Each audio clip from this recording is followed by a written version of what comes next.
सुप्रभात बच्चों, आप लोग कैसे हैं? अच्छे होंगे। और मैं आज आपको पढ़ाऊंगी व्याकरण। मैंने आपको भाषा, लिपि और व्याकरण के बारे में बताया, लेकिन आज व्याकरण क्या है ये भी बताऊंगी मैं आपको, क्योंकि व्याकरण वह ज्ञान है जो जिसमें हम भाषा के शुद्ध रूप का ज्ञान प्राप्त करते हैं। भाषा के शुद्ध रूप का ज्ञान प्राप्त, भाषा के शुद्ध रूप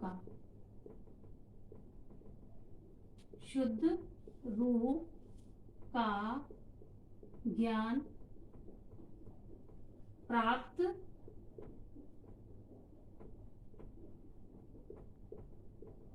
करते हैं।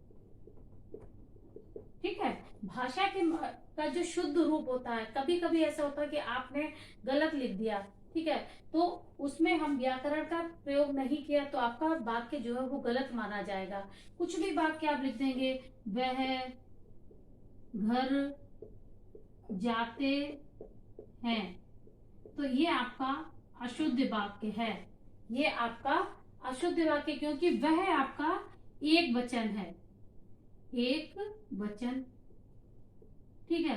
और यहाँ पे आपका जो प्रयोग, क्रिया मैंने जो प्रयोग की है, ये क्या है? हमारी क्रिया। ठीक है बच्चों, ये हमारी है क्रिया। और क्रिया मैंने क्या किया, ये हमारा हो गया सर्वनाम। वह हमारा क्या हो गया? सर्वनाम। ठीक है। तो सर्वनाम जब मैंने प्रयोग किया है, और क्रिया सर्वनाम में जैसे मैंने, ये संज्ञा हो गया आपका घर। ठीक है, ये आपका हो गया संज्ञा। ठीक है। तो सर्वनाम, संज्ञा, क्रिया, ये सब क्या है? ये सब हमारे व्याकरण में ही तो आता है। और व्याकरण का अगर हम शुद्ध रूप नहीं ध्यान देंगे तो हमारा वाक्य जो है, हमारी भाषा जो है वो गलत हो जाएगी। अब कैसे गलत हो जाएगी? वह घर जाते हैं, तो वह आपका एक वचन है, ठीक है, और जाते हैं आपका बहुवचन है। तो हमारी व्याकरण के हिसाब से ये वाक्य गलत है। ठीक है, ये गलत है ना। इसका शुद्ध रूप क्या होगा? वह घर जाता है। ठीक है, वह घर जाता है। अब बच्चों, व्याकरण के कितने रूप हैं? व्याकरण के 3 रूप हैं। व्याकरण के 3 रूप हैं। कौन कौन से रूप हैं? देखिए, व्याकरण के 3 रूप कौन कौन से हैं? देखिए, सबसे पहले बच्चों आता है वर्ड, फिर आता है हमारा शब्द, फिर आता है वाक्य। ठीक है, वर्ड, शब्द, वाक्य। वर्ड मैंने आपको बताया था कि वर्ड के माध्यम से ही हम शब्दों का प्रयोग करेंगे, और शब्द का जब रूप लेंगे तो हमारे वाक्य बनेंगे। ठीक है, क्या करेंगे? वर्ड कौन कौन से होते हैं? जो हमारी वर्णमाला होती है। ठीक है, वर्णमाला कौन होते हैं? आ से लेके आ से ज्ञा तक के जो अक्षर होते हैं। ठीक है। अब जैसे हम लोग छोटे बच्चों को पढ़ाते हैं, का, धन, ला। ठीक है, तो हमारा क्या, ये हमारे अक्षर वर्ण हो गए, और हमारा शब्द क्या बनेगा? कल। ठीक है, और इसी से हम अगर वाक्य बनाएंगे तो कल वह कल घर आया था। तो बच्चों, हमने क्या किया? देखिए, ये हमारे वर्ण हो गए, ये हमारा शब्द हो गया, का जो वर्णों को हमने जोड़ा है वो कल बन गया, और ये हमारे शब्द हैं, वह कल घर आया था। ये क्या है? हमारे ये शब्दों को जोड़कर हमने क्या बनाया? वाक्य बनाया। ठीक है, तो व्याकरण के कितने रूप हैं? 3 रूप हैं, वर्ण, शब्द और वाक्य। ठीक है, अब हमने क्या किया, वर्णों को जोड़कर हमने क्या बनाया, वर्णों को जोड़कर क्या बनाया, हमने शब्द बनाया, और शब्दों को जोड़कर हमने वाक्य बनाया। जैसे हमने वर्ण लिए हैं न, धन, ला, तो हमारा क्या बनेगा, नल, ये हमारा शब्द बन गया। ठीक है, और कई शब्द अब जब हम जोड़ेंगे, नल, पर,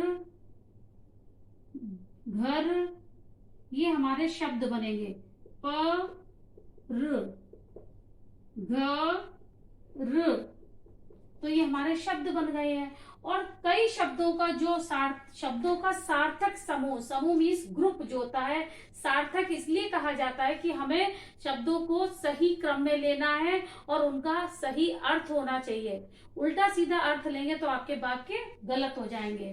तो हम क्या कहेंगे, घर, पर, चल, ये हमारे क्या बनेंगे, इस तरह से शब्दों को जोड़कर हम वाक्य बनाएंगे। ठीक है बच्चों, इतना आपको समझ में आया होगा। और वर्डों से हम क्या बनाते हैं, शब्द बनाते हैं, और शब्दों को जोड़कर हम वाक्य बनाते हैं। ठीक है, फिर बच्चों हमारा आता है साहित्य। साहित्य क्या है, उसके बाद हमारा आता है व्याकरण में ही आता है। व्याकरण में क्या आता है, व्याकरण में हमारा शब्द आता है। और ठीक है, तो साहित्य, फिर उसके बाद हम क्या लेंगे, साहित्य। साहित्य भी हमारी व्याकरण में आता है। ठीक है, साहित्य क्या है, साहित्य क्या है, साहित्य ज्ञान का संचित कोश होता है। साहित्य ज्ञान का संचित कोश, कोश मीन्स कोश को हम लोग खजाना भी कहते हैं। कोश को क्या कहते हैं, खजाना, कोश होता है। ठीक है बच्चों, अब देखिए साहित्य क्या है, लिटरेचर। जब अगर साहित्य ना होता तो हम आज कुछ पढ़ नहीं पाते। जो साहित्य हमने समेट के रखा है, ज्ञान का संचित कोश, कोश मीन्स खजाना, जो कुछ हमने पढ़ा है, लिखा है, उसको बचा के रखा है, वही हमारा साहित्य है। ठीक है, साहित्य आपने पढ़ा होगा, साहित्य दो प्रकार के होते हैं, गद्य साहित्य, गद्य साहित्य, और दूसरा हमारा है पद्य साहित्य, पद्य साहित्य। ठीक है बच्चों, जिसको इंग्लिश में हम कहते हैं प्रोज, और पद्य को कहते हैं पोइट्री। ठीक है, गद्य साहित्य में हम लेख, कहानी, ये सब पढ़ेंगे, किसी का परिचय है, ठीक है, कथा है। और पद्य में हम लोग कविताओं का ज्ञान प्राप्त करते हैं, कविताएं जो होती हैं कवियों द्वारा लिखी हुई। ठीक है, तो मुख्य गद्य साहित्य के हमारे जो लेखक हैं वो कौन कौन से हैं, महादेवी वर्मा है, मुंशी प्रेमचंद है। मुंशी प्रेमचंद गद्य और पद्य दोनों में उन्होंने लिखा है। ठीक है, मुंशी प्रेमचंद की कहानियां आप लोगों ने अच्छी अच्छी पढ़ी हैं। मुंशी प्रेमचंद जो है वो गद्य साहित्य के हैं। ठीक है, और जैसे पद्य में आप पढ़ेंगे कबीरदास, सूर, कबीर, तुलसी, जायसी, सबको पढ़ा है। तो ये हमारा क्या है, साहित्य। ठीक है बच्चों, अब देखिए हम क्या करेंगे, साहित्य की परिभाषा क्या हो जाएगी, साहित्य ज्ञान का संचित कोश होता है। ज्ञान का संचित कोश कैसे है, कि साहित्य जब हम पढ़ रहे हैं, ठीक है बच्चों,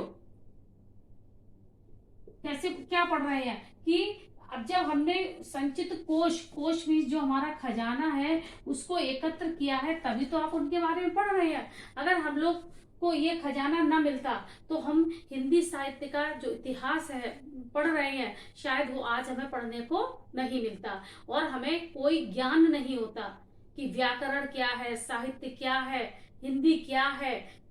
बगैर साहित्य के, व्याकरण के हम ये सब संभव नहीं है। तो हम क्या करेंगे, अब देखिए बच्चों, गद्य साहित्य में क्या पढ़ते हैं, क्या क्या पढ़ते हैं? उम्मीद है आपको इतना समझ में आया होगा। क्या क्या समझ में आया होगा? गद्य साहित्य और पद्य साहित्य। ठीक है, तो बच्चों उम्मीद है इतना आपको समझ में आया होगा। अगले पाठ में आपको मैं आगे पढ़ाऊंगी।